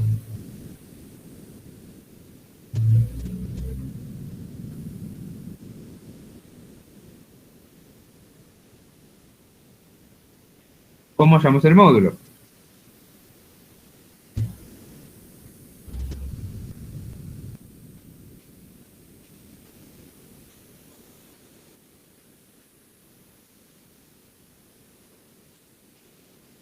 ¿Cómo llamamos el módulo? A ver, ¿alguien que me lo pueda decir? ¿Cómo era la definición de módulo, no? El módulo es la distancia al origen de un número complejo. Por ejemplo, este número, z, y el módulo es la distancia al origen. Esta es su coordenada x, esta es su coordenada y, y esto es un plano complejo, por lo tanto acá hay que poner parte imaginaria de z, parte real de z, y esto es un plano complejo. Vamos a buscar que no quede claro. Ahí Florencia dice la forma correcta, ¿no? Es la raíz de la suma de los cuadrados de la parte real y la parte imaginaria. Totalmente. ¿Cómo me doy cuenta de eso? Bueno, aplico Pitágoras. Es este lado al cuadrado más este lado al cuadrado me tiene que dar este lado. ¿Sí? No es tan difícil, por favor. Piénsenlo y respóndanme. ¿Sí? Módulo de z es igual a la raíz cuadrada de x cuadrado más y al cuadrado. ¿Sí? Esta es la definición concreta, pero también la podemos sacar sin problema desde un argumento geométrico. Entonces, R es el módulo de z, que es la raíz cuadrada de la parte real, que es menos raíz de 3 sobre 2. Acá el menos no tiene mucha importancia porque igual va a estar elevado al cuadrado, pero no importa que lo pongamos. Por, ¿cuál es la parte imaginaria? Un medio. Un medio, ¿verdad? Porque este i sobre 2 es lo mismo que i por un medio. ¿Sí? Entonces, esto es la parte imaginaria.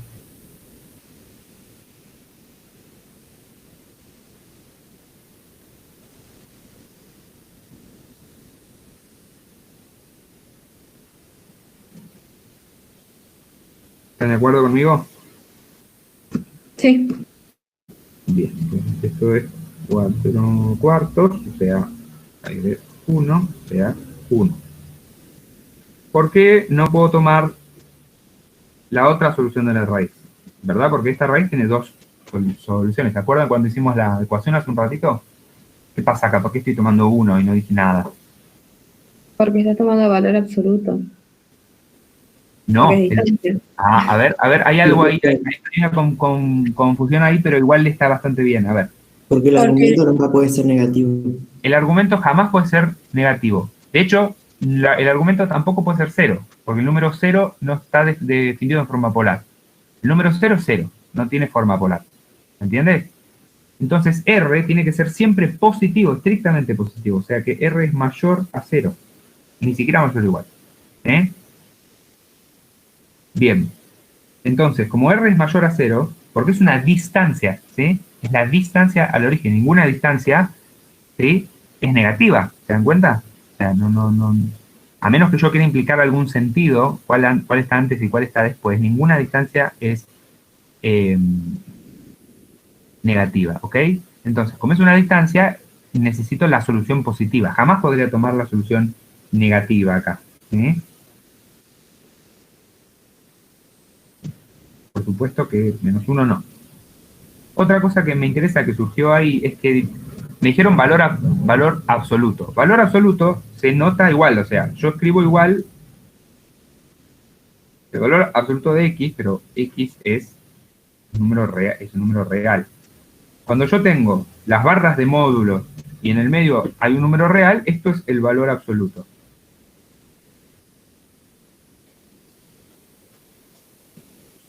Cuando yo tengo un número complejo,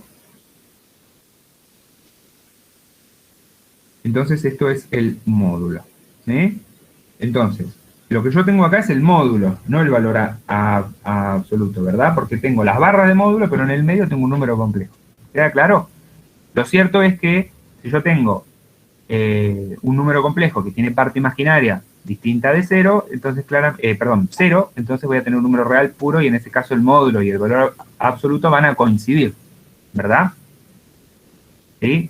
Pero valor absoluto es una manera, es un concepto similar porque es la distancia al 0, ¿sí? Pero para los números reales. Para los números complejos le vamos a llamar módulo. ¿Sí? Ojo con confundirse eso.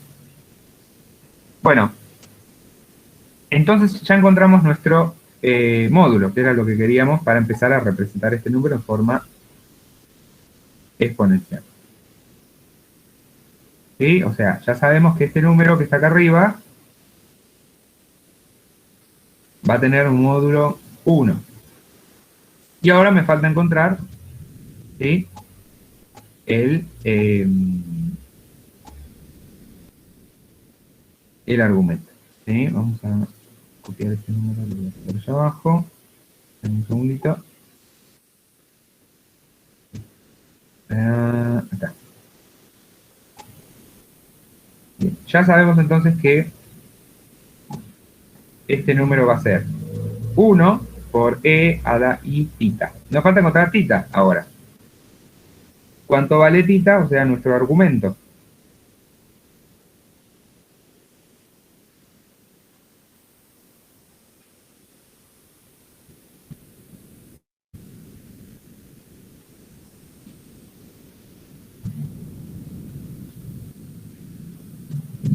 ¿Cuánto vale el argumento de un número complejo? Quiero encontrar quiero encontrar este ángulo. Entonces me acuerdo que tangente del ángulo es igual a opuesto sobre adyacente, o sea, y sobre x, y entonces después aplico arco tangente a todo esto, porque necesito despejar θ. Entonces, vamos a unificar la notación acá, vamos a TG para la tangente, ¿sí? Entonces, arco tangente es igual a la tangente, acá, esto así, arco tangente de la tangente es igual al mismo ángulo, ¿verdad? Porque estoy usando la operación inversa, y aquí del otro lado me queda directamente arco tangente de y sobre x, o sea, parte imaginaria sobre parte real. ¿Sí? O sea, si no se lo acuerdan, despéjenlo, porque ustedes tienen todas las herramientas para hacerlo. Yo confío plenamente que eso es así. Y digamos, si ustedes sienten que me equivoco, es una cuestión de sentarse un día a estudiarlo un cachito de esto de vuelta y nada más. ¿Sí? Porque es algo que ustedes conocen, es geometría básica, es triángulos, es teorema de Pitágoras, es trigonometría esencial, o sea, yo no tengo ninguna duda que ustedes lo pueden hacer, ninguna duda. Así que no la tengan ustedes también tienen que sentir que pueden. Bien, entonces esto es el argumento. ¿Sí? Y entonces ahora, con esa fórmula, vengo para acá y digo, bueno, es el arco tangente de la parte imaginaria sobre la parte real. La parte imaginaria es 1/2. Y la parte real es menos raíz de 3 sobre 2. Esto me da, ¿sí? El 2 con el 2 se van a cancelar. Y esto me va a dar, ¿qué me queda? ¿Arco tangente de qué? De 1 sobre raíz de 3. Ah, puse raíz de 2 acá. Gracias. No me di cuenta. Perdón. Menos 1 sobre raíz de 3. Falta este menos acá. Bien. ¿Cuánto es esta raíz? Bueno, normalmente en un cuatrimestre presencial nosotros no les dejamos usar calculadora. En teoría nosotros tampoco les dejamos ahora, pero por supuesto yo no tengo ningún control sobre lo que ustedes hacen en su casa, digamos. Entonces, si ustedes la usan, que yo no me entere, esa sería básicamente la idea, ¿sí? Entonces, si ustedes en un examen hacen una cuenta con la calculadora y no ponen cómo hicieron la cuenta a mano, es lo mismo que no hacerla, ¿entiendes? O sea, en el examen tiene que estar todo el desarrollo, paso por paso, hecho a mano, para que entendamos que ustedes entienden y lo hicieron. Porque el objetivo del examen es demostrar que ustedes saben, ¿ok? Si ustedes hacen algo con la computadora o con software y el resultado aparece, ¿sí? No se va a considerar como algo hecho, ¿sí? Se va a considerar como algo que no está hecho, ¿sí? Y por otro lado, si usan software o eso, no pongan en el examen por software. Vale esto, porque lo hemos visto mucho y yo insisto con esta idea de que por favor no lo pongan y lo siguen poniendo. Porque de todas maneras, si ustedes ponen por software, igual lo vamos a considerar como que no está hecho, ¿sí? O sea, me encanta que en la casa ustedes usen lo que quieran, pero a mí me tienen que demostrar que lo pueden hacer. Ese sería el consejo. Entonces, volviendo al problema que queremos resolver, que es el arco tangente de menos 1 sobre raíz de 3, en general lo que nosotros solemos hacer es armar una tablita de ángulos notables, ¿sí? Con las funciones trigonométricas esenciales y sus valores. Como dijo Jesús, vamos a ver que el resultado que vamos a tener es pi sobre 6, menos pi sobre 6. Pero ahora vamos enseguida a ver por qué. La tablita es muy sencilla. Primero ponen los ángulos, lo que se llaman ángulos notables, ¿sí? Que son el 0, pi sobre 6, vamos a ir creciendo, ¿sí? Pi sobre 6, pi sobre 4, pi sobre 3, pi sobre 2. Solo porque es la primera clase que tenemos, voy a escribir acá arriba el equivalente en ángulos sexagesimales, solo para que no nos perdamos, ¿sí? Por supuesto, esto es 0 grados, esto es pi sobre 6, o sea, 180 sobre 6, ¿sí? Esto entonces es 30 grados, Esto es 180 sobre 4, esto es 45 grados. ¿Sí? Esto es 180 sobre 3, o sea, 60 grados. Y este es 90 grados. Porque recuerden que pi es igual a 100, o sea, equivale a 160 grados de los hexagesimales. ¿Se entiende? Solo porque es la primera clase lo voy a escribir, pero a partir de hoy, de la próxima clase, no voy a volver a escribir los ángulos hexagesimales. Ustedes tienen que empezar a ir siguiéndolo. Profe, vino de 180. 80, ¿qué dije? ¿160? Uy, qué mal que estoy. Gracias. Mil disculpas. Mil disculpas. 180. Bien. Genial. ¿Ves? Por eso no los tengo que escribir, porque yo ya ni me los acuerdo. Bueno, entonces estos serían los ángulos. Vamos a llamarle a esta fila θ. Después agarramos un n entero y vamos a hacer 0, 1, 2, 3, 4. Y empezamos con el seno. Seno de θ. Y entonces ahora, para saber cuál es el seno de θ, lo que calculo acá es la raíz de n sobre 2. Raíz de 0 es 0, sobre 2 es 0. Raíz de 1 es 1, sobre 2 es 2. ¿Sí? Sobre 2 es un medio, perdón. Raíz de 2 es raíz de 2, sobre 2 es raíz de 2 sobre 2. Después, raíz de 3 sobre 2 y raíz de 4 es 2, sobre 2 es 1. El coseno es la misma fila pero escrita en el sentido contrario, o sea, escrita de derecha a izquierda. O sea, 1, raíz de 3 sobre 2, ven que coinciden en 45 grados, que es lo lógico y lo habitual. Un medio y este es 0. Y luego la tangente, que es seno sobre coseno, entonces me da 0 sobre 1, 0. Un medio sobre raíz de 3 sobre 2 es 1 raíz de 3. Esto es el mismo número sobre el mismo número, ¿no? Raíz de 2 sobre 2 sobre raíz de 2 sobre 2, esto me da 1. Y raíz de 3 sobre 2 sobre 1 medio me da raíz de 3. Y por supuesto 1 sobre 0, como estoy dividiendo por 0, peligro. ¿Sí? Acá esto tiende a infinito. ¿Sí?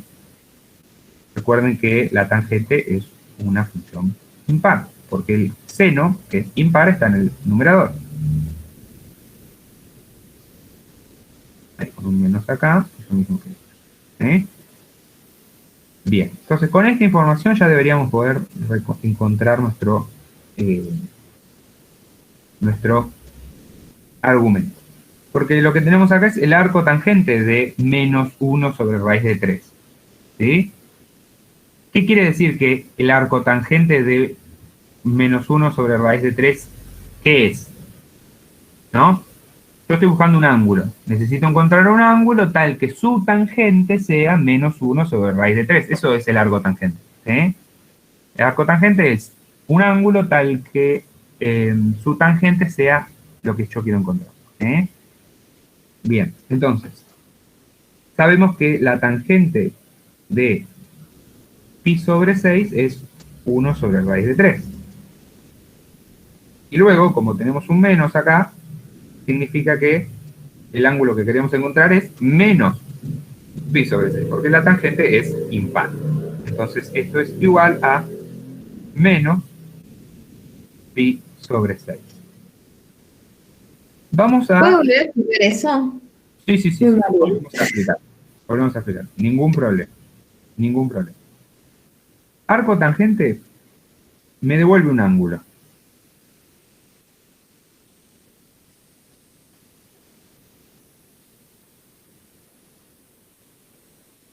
Arco tangente me devuelve un ángulo. Y esto es equivalente a decir, ¿cuál es θ tal que su tangente sea menos 1 sobre raíz de 3? Esa es la pregunta que quiere resolver la arco tangente. ¿Entiende? Sí. Perdón. ¿Qué dije? ¿Cuál un segundo, ¿eh? Acá esto está mal escrito. Lo que dije estaba bien. Lo que está mal es esto que está escrito. Ahí. tal que su tangente sea 1 sobre... Así sería, ¿sí? Mil disculpas. ¿Cuál es el dita tal que su tangente sea raíz de 1 sobre raíz de 3? Entonces, la tabla nos sirve porque nos da las tangentes de algunos ángulos. Y si encontramos el ángulo tal que su tangente sea menos 1 sobre raíz de 3, vamos a poder encontrar cuál es el ángulo vamos a poder encontrar el resultado del arcotangente de menos 1 sobre raíz de 3. Porque esa es la pregunta que se hace. ¿Se entiende? Entonces, vemos que el ángulo de 1 sobre raíz de 3 es menos pi sobre 6. Y como sabemos que la tangente es impar, entonces la tangente de un ángulo que me da menos 1 sobre raíz de 3 no puede ser otra cosa que menos pi sobre 6. ¿Se entiende? ¿Sí? Sí. Bien. Ahora vamos a hacer el siguiente ejercicio. Vamos a graficar el resultado que nos dio y vamos a ver si tiene sentido, porque eso es importante, ¿sí? Siempre es importante ver que las cosas tengan sentido. El número que nosotros queremos graficar es este, ¿no? Menos raíz de 3 medios más i sobre 2. Y la forma polar que nos dio es que tiene módulo 1, ¿sí? Que es este que está aquí, y tiene este argumento. Lo voy a volver a escribir acá. Esperen un segundito que lo copio.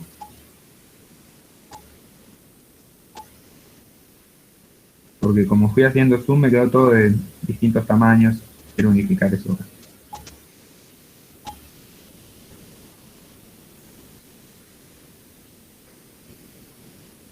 Aquí, ¿sí?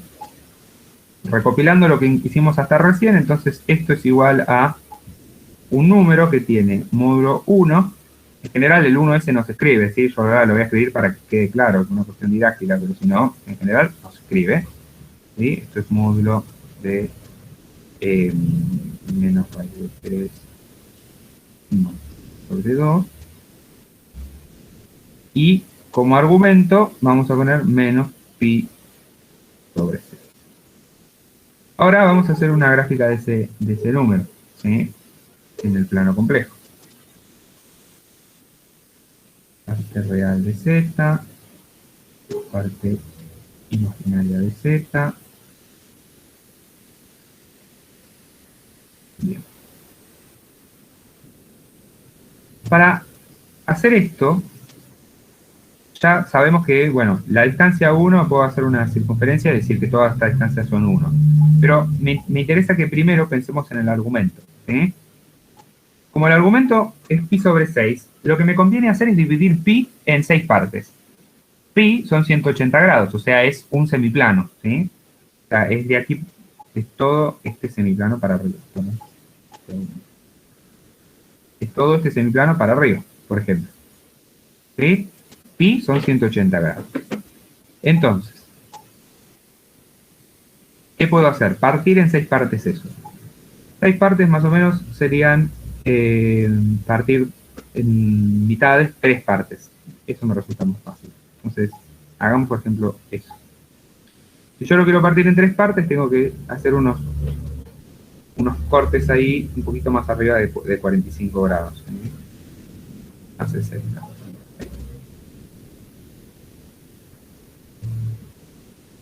Y ahora partamos a la mitad esas también. ¿Sí?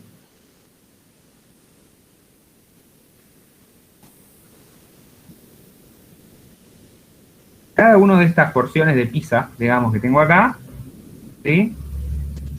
Van a ser sextos de pi. Entonces, por ejemplo, esto es un sexto, esto es otro sexto, esto es otro sexto, y ahí tengo 3 sextos, ¿sí? 3 sextos de pi es lo mismo que pi sobre 2, lo cual tiene sentido porque pi sobre 2 es 90, o sea, acá llegué a los 90 grados, ¿entiendes? Si yo hago otros 3 sextos de pi más, llego a 6 sextos de pi, que es pi, y esto llego acá, que es pi, que es 180 grados. ¿Se entiende cómo voy a ir haciendo los ángulos? ¿Sí o no? Yo sé que es medio difícil. Sí, sí. Así que pregunto, porque aparte encima que estamos a distancia, yo con la tablet, esto una desprolijidad de líneas, capaz que no se entiende. Pero mi idea, ¿cuál fue? Partir como en porciones de Pisa el semiplano superior, sabiendo que todas ellas tienen más o menos pi sobre 6 digamos, de ancho angular, ¿sí? Entonces, ¿cuál es la idea? Que si parto en 6 porciones, después puedo encontrar una, que sería un sexto de pi, sin ningún problema. Entonces, lo que hago es partir en partes iguales todo el plano. También lo puedo hacer hacia abajo, ¿no? Siempre es más fácil si arrancamos desde un semiplano, porque lo único que tengo que hacer después es extender estas líneas de forma recta. Bueno, más o menos, a ver. Algo así. Trataría de estar exactamente justo con el eje vertical, ¿sí? Bien. Vamos a suponer, entonces, ahora que gráficos en número complejo, que tiene módulo 1 y argumento pi sobre 6. Entonces, el argumento va a ser este. Esto es pi sobre 6 porque es un sexto. Y vamos a suponer que esta distancia que va hasta acá, esta distancia que va hasta acá es 1, ¿sí? Este largo. Desde el origen hasta el punto. Esa distancia es 1. Entonces, este número dice que está en el primer cuadrante. Pero cuando yo voy al número, tiene parte imaginaria, tiene parte real, negativa. Juan, Sí. el argumento es menos pi sobre 6. Ah, menos. Un detalle. Gracias. Perdón, Lo que dice Iván es importantísimo. Un segundo. Esto es pi sobre 6, ¿verdad? Como lo hice crecer en el sentido contrario a las agujas del reloj, es pi sobre 6 positivo. Pero lo que dice Iván es correctísimo porque el argumento que nos dio es menos pi sobre 6. O sea, yo tengo que bajar hasta menos pi sobre 6. Ah, con razón. Gracias, Iván. Bien. Y fíjense, nos da un número que tiene parte real positiva y parte imaginaria negativa. Y el número que nosotros tenemos no cumple con eso. ¿Qué está pasando? Lo que ocurre es que el arcotangente nos da resultados para el primer y el cuarto cuadrante. Y si nosotros los queremos para el segundo o el tercero, lo que tenemos que hacer es sumarle al resultado que obtuvimos 180 grados, o sea, pi. ¿Se entiende? Esto parece un quilombo, francamente. Pero ¿puedes repetir eso sí, de lo que dijo recién? lo voy a volver a decir. Parece difícil, pero créanme que no es tan difícil. Lo que ocurre es que si yo tengo un número complejo, encuentro su parte, su módulo y su argumento, me tengo que fijar que el argumento coincida con lo que realmente es el número. Porque si yo lo calculé usando el arcotangente, que es la única manera que lo vamos a hacer, el arcotangente me va a dar los ángulos en el primer cuadrante y en el cuarto cuadrante, ¿sí? Recuerden que yo tengo los ejes cartesianos así. El primer cuadrante es este es el segundo cuadrante, este es el tercer cuadrante y este es el cuarto cuadrante, ¿sí? La tangente solo me da a dar ángulos en el primero y en el cuarto.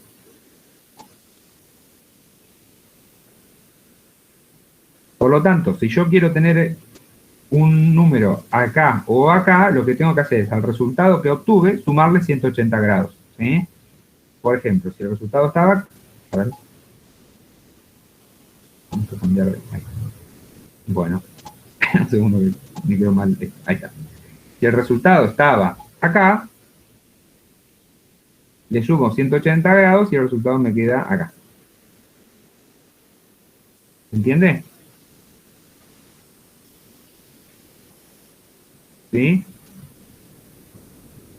Esto es simplemente para corregir el arcotangente que nos puede dar mal respecto a lo que nosotros realmente queremos tener si el número en cuestión está en otro cuadrante que no sea el primero o el cuarto. Como es nuestro caso, ¿verdad? Porque este número, ¿en qué cuadrante está? Tiene parte real negativa. En el segundo. Claro, este número está en el segundo cuadrante.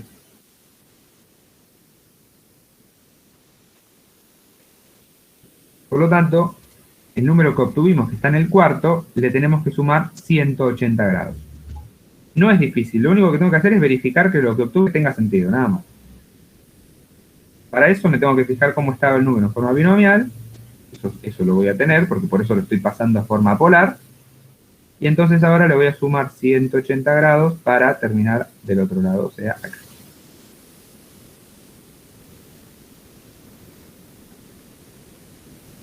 Fíjense que podemos hacer eso con las cuentas, ¿sí? O sea, vamos a hacer las cuentas que nos dicen probablemente ese cálculo. Entonces, sabemos que en realidad el número es comódulo 1, pero el argumento que obtuve, que es pi sobre 6, le tengo que, menos pi sobre 6, le tengo que sumar pi. O sea, 6 sextos de pi, que es lo mismo. Y esto nos da 1 por e a la i 5 sextos de pi. Y si ahora voy de vuelta al gráfico y me muevo 5 sextos de pi en el sentido positivo ahora, ¿sí? Sentido positivo, hago 1 sexto, 2 sextos, 3 sextos, 4 sextos, 5 sextos. Llegué perfecto al número que habíamos visto geométricamente. Entonces, el número es este. ¿Quedó claro? Es un poquito difícil, yo lo sé, pero hay que practicarlo. Este es el número, ¿sí? Entonces, modificamos de vuelta la expresión de la expresión exponencial o no. O sea, modificamos el argumento de la forma exponencial. Hay que modificarlo porque esto no es verdad. Ujú. ¿Te das cuenta? Sí, sí. Esto no es verdad. Lo que es verdad es esto. ¿Sí? Acá arriba le tengo que sumar pi. A esto con el menos acá. ¿Sí? Entonces ahí sí es verdad. Puedo sacar esta rayadera. ¿Se entiende? Tengo que sumarle pi, porque si no está mal. O sea, no es que. O sea, la función arco tangente la tengo que corregir si no me da lo que me debería dar. ¿Sí? Esto me voy a dar cuenta porque o miro primero en qué cuadrante tiene que estar el número, o una vez que calculo el argumento me fijo a dónde debería ir a parar ese número, en función de cómo estaba el número escrito en forma binomial. ¿Se entiende? Sí, profe. Genial. Entonces, para expresar en forma binomial, en forma polar o exponencial, lo que necesito es calcular el módulo. Para eso, por supuesto, voy a necesitar tener bien expresada la parte real y la parte imaginaria del número complejo. Y luego, para graficarlo, lo que puedo hacer es, si lo tengo en forma binomial, puedo encontrar directamente las coordenadas en los ejes. Acá está medio difícil porque pi sobre raíz de 3 sobre 2 es un número difícil de saber cuál es. Entonces, en forma binomial, en forma exponencial, quizás nos resulte más sencillo. Bien. Y lo último que voy a decir hoy, porque ya se me acaba el tiempo, es que la forma exponencial, ¿sí? No vamos a seguir con eso hoy, pero la forma exponencial nos va a resultar muy útil, ¿sí? Nos va a resultar muy útil para los productos y los cocientes, ¿sí? Entonces, el último concepto que quiero que se lleven de hoy es que si yo tengo que hacer un producto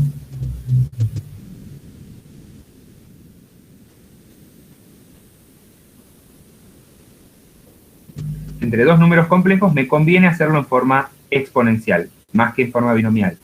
¿Por qué?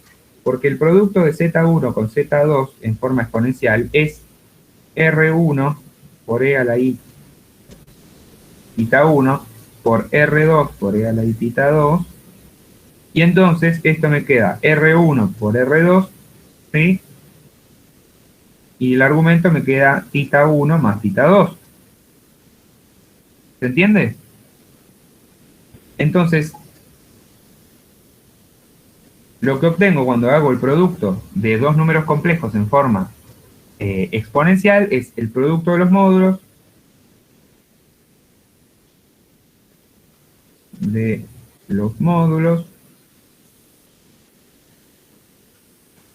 y suma de los argumentos. ¿Queda claro esto? ¿Sí? Sí. Bien. Producto de los módulos y suma de los argumentos. Por supuesto que para una división, lo único que cambia es que si yo tengo un Z1 sobre Z2, esto es lo mismo que Z1 por 1 sobre Z2, o sea, R1 por E a la I está 1 por 1 sobre R2 por E a la I quita 2, y esto es lo mismo que R1 por 1 sobre R2, y esto que está aquí es lo mismo que E a la menos I quita 2, ¿verdad? Todo esto sería. Entonces me queda la diferencia de los argumentos del numerador y el del denominador. O sea, divido los módulos, resto los argumentos. Entonces ese sería el último concepto importante de la clase de hoy. Los productos y las divisiones son más fáciles de resolver.